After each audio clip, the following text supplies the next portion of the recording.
तो इस तरह से engineering mathematics BTech first semester 2014 में जो एग्ज़ाम होने वाला है, most important topic unit wise यहाँ पे लिखा हुआ है। तो आप देख सकते हैं यूनिट 1, यूनिट 2, यूनिट 3, यूनिट 4, इस टॉपिक को आप ज़रूर पढ़ के जाएँ, परीक्षा में अच्छे से स्कोर कर सकते हैं।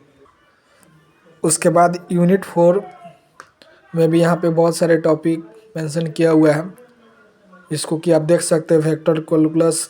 मेरे हिसाब से सबसे पहले आप इन दोनों टॉपिक में इन टॉपिक को ज़रूर पढ़ें, वेक्टर कैलकुलस को, क्योंकि बहुत आसान और स्कोरिंग टॉपिक होता है।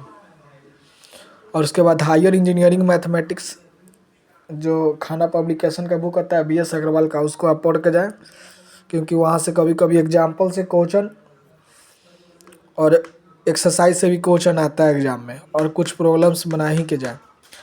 और एक पढ़ने का तरीका होता है, सबसे पहले सिलेबस कंप्लीट करें, फिर कंसेप्ट क्लियरिटी प्रैक्टिस करें, असाइनमेंट, मॉडल पेपर और फार्मूला टिप्स रिवीजन। तो अब इस तरह से 50+ आप यूनिवर्सिटी एग्ज़ाम में कर सकते हैं।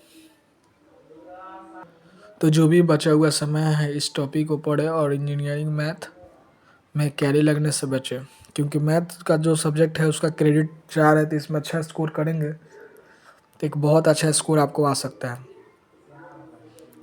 तो इसलिए इस स्कोर को पूरी अच्छा तरह से पढ़ें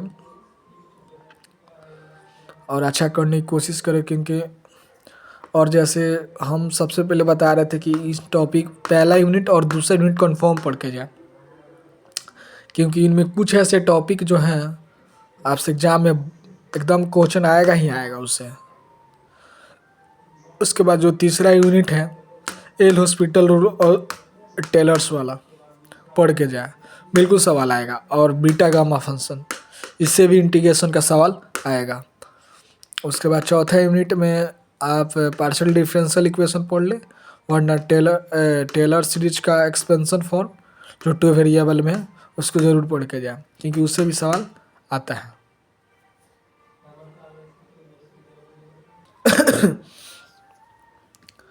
उसके बाद जो है मैक्सिमम मिनिमम में भी 2 वेरिएबल होता है, तो उसको भी पढ़िएगा आप, और 1 वेरिएबल ऐसे भी आपसे बन जाएगा। फिर उसके बाद है यहाँ पे डबल इंटीग्रेशन और ट्रिपल इंटीग्रेशन। उसके बाद कुछ फंक्शन, कुछ प्रॉपर्टी होगा, इसका जरूर पढ़िएगा। उसके अलावा आप application of the area volume, इसको ज़रूर देखें, क्योंकि इससे भी सवाल आता है। ऑलमोस्ट आप 70 से लेकर 90 के बीच में सिलेबस कंप्लीट करें, ताकि आपसे क्वेश्चन एग्जाम में बन जाए जी में। उसके बाद vector calculus, gradient, directional derivative, divergent, curl radiant, और उसके बाद लाइन इंटीग्रल और ग्रीन सरफेस स्ट्रोक से, फिर वॉल्यूम और गॉस डाइवर्जन से भी क्वेश्चन आएगा। तो इस तरह से वीडियो बने रहने के लिए, उसके बाद हम आपसे रिक्वेस्ट करेंगे, किसी बच्चे को परेशानी होता है तब आप मेरा टेलीग्राम ग्रुप ज्वाइन कर सकते हैं, हमसे सोशल मीडिया के थ्रू जुड़ सकते हैं, या तो मेरे चैनल को फॉलो अप कर सकते हैं, जो कि मेरा फेसबुक चैनल का जो आईडी है, वहाँ से आप जाइए, वहाँ पे भी वीडियो आपको बहुत सारे मिल जाएंगे जो कि पढ़ाई में आपको हेल्प करेंगे बीटेक के फर्स्ट सेमेस्टर एग्ज़ाम में। और कंटेंट और स्टडी मटेरियल चाहिए तो फिर से आपको टेलीग्राम ग्रुप ज्वाइन करना होगा, और लाइव सब्सक्राइब करना ना भूले दोस्तों। तो फिर मिलते हैं नेक्स्ट वीडियो में, तब तक के लिए गुड बाय।